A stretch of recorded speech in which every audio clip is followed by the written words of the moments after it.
What's up, everybody, and welcome back to Pokemon Flame Forever. I know it's been like 2 weeks. I just got back into school, and I've been trying to readjust, and I'm also kind of lazy, and was having a hard time coming up with video ideas. This is going to be my 58th video, and,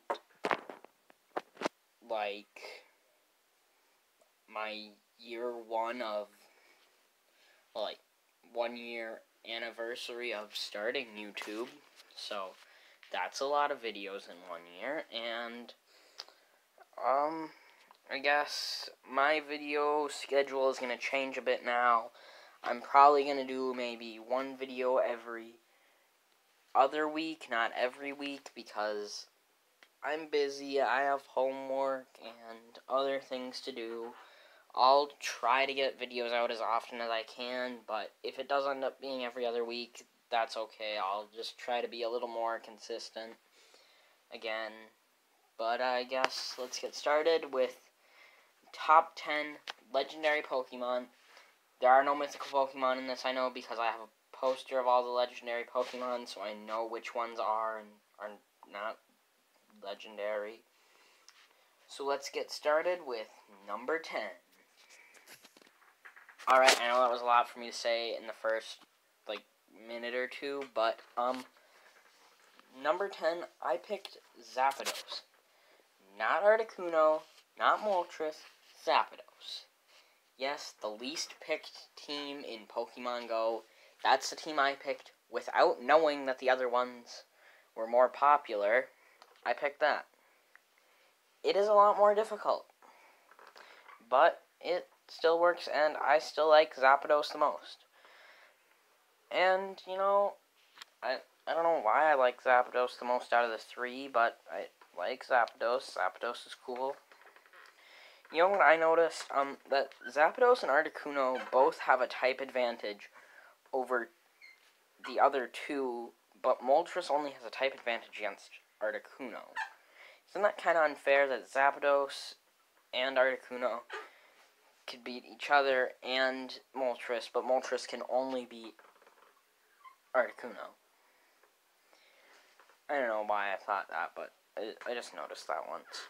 So, moving on to number 9. Number 9, I picked Entei. I like Entei the most out of the 3 legendary dogs. I don't know why I like Entei more. Entei's pretty cool.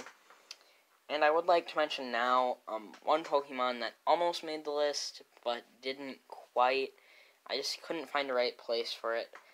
I would have put Necrozma or Ultra Necrozma here, but I just don't know where that would fit. It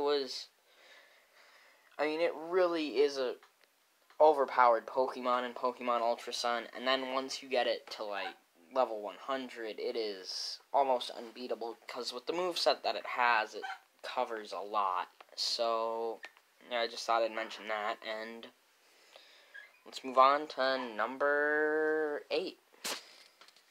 8, I picked Groudon, and I mainly picked Groudon just because, I'm not saying that one of the other two isn't on this list. It's just there are not a large amount of legendary Pokemon, and Groudon just always looked really cool to me and was a pretty cool looking legendary Pokemon.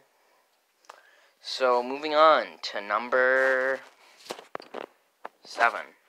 Number 7, no, yet, wait, yeah, 7, is another one where it's picking between, like, 3 Pokemon that go together, and I just happen to like Giratina more than Palkia and Dialga.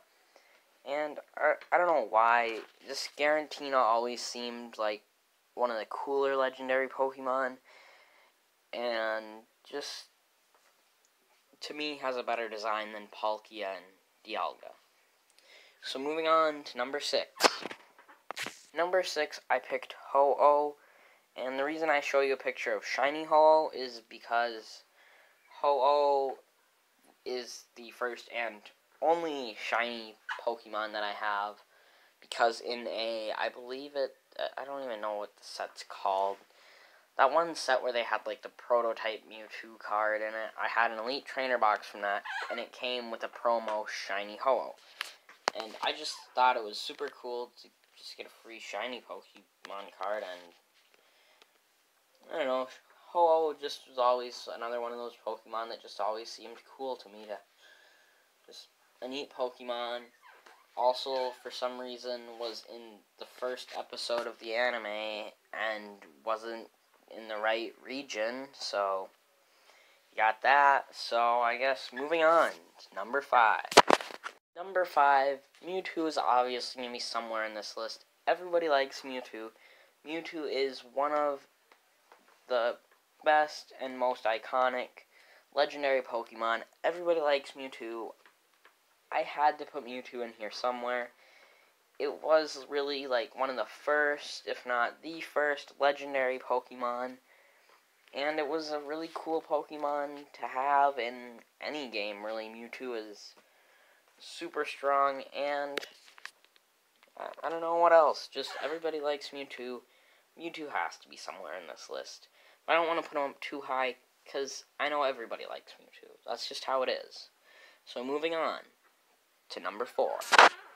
I picked Zekrom, and it's another one of those things, picking which one you like better out of the 3, and I don't know why, Zekrom always stood out more to me, and I never have understood the typing why Zekrom and Reshiram have fire and electric for part of their typing.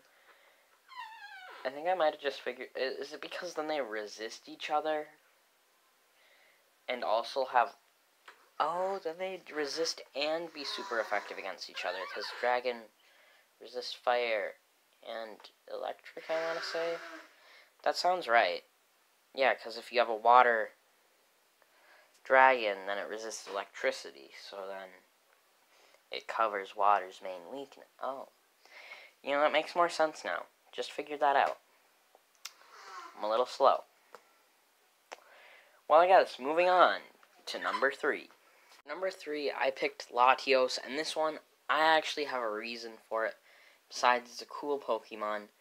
Latios was the first legendary Pokemon that I ever caught in Ultra Sun, and it's really easy to find legendary Pokemon in that game, and I just happened to find Latios first. It could have been any of the random amounts of legendary Pokemon that you can find there, and it just happened to be Latios. Latios was really good in the game. It's got a really strong typing, not too many weaknesses, but still not too broken. It's a really good Pokemon, and it was really fun to use, and I still do use it when I just goof around and search for shiny Pokemon through the Ultra Wormholes. And it was the first Pokemon I Mega Evolved. I just really like Latios now because of that. I liked it before, and I like it even more because of using it. So moving on to number 2. For number 2, I picked Zygarde. Zygarde is super cool, and it's really awesome that you can get it in Ultra Sun and Ultra Moon. You can get it in either one, but I just thought it was really cool that you could even get Zygarde in that game, because it's not even X and Y. I don't know why you can get Zygarde in that game, but Zygarde is a really powerful Pokemon and has the really cool ability to change forms between 50%, 10%, and 100% with its ability Power Construct, and it just makes Zygarde even more fun to use when it changes into 100% form. So moving on to number 1. Alright, before I tell you what number 1 is, I'd like to take just a little bit of time to explain the difference between legendary and mythical Pokemon. Now, legendary Pokemon you can obtain by finding in the wild in some game. It's not in every game, it's just in at least one game you have to be able to find it in the wild. Mythical Pokemon you have to either obtain with a special code, or you can't get it at all in a game. Like Mew, you have to buy the Pokeball Plus thing to get it in Pokemon Let's Go. And other Pokemon you need special codes for just to get at all. Except for Fion, which you can get in the Pokemon Ranger game somehow and transfer it or whatever, and it's weird and confusing. But, I mean, that's the only difference, really, is how you can get them. And Ultra Beast, I think the only difference is you only find them through Ultra Wormholes. Otherwise, I don't think there really is a difference with Ultra Beast and Legendary Pokemon, unless the stats are a lot different, but I wouldn't know that. So, here's one. Number 1. Obviously, number 1 is going to be Rayquaza. Rayquaza is my favorite Pokemon. It's going to stay at number 1. That's not going to change. Not even if I go over the top 10 Dragon-type Pokemon, Rayquaza is still going to be number 1. Rayquaza is cool. I like Rayquaza.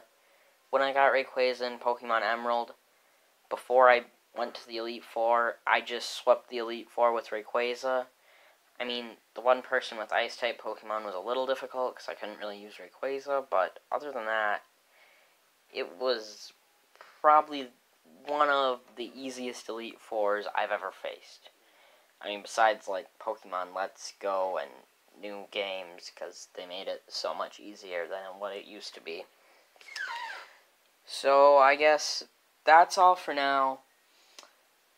I'll try to keep my videos more consistent now, but see you guys next time.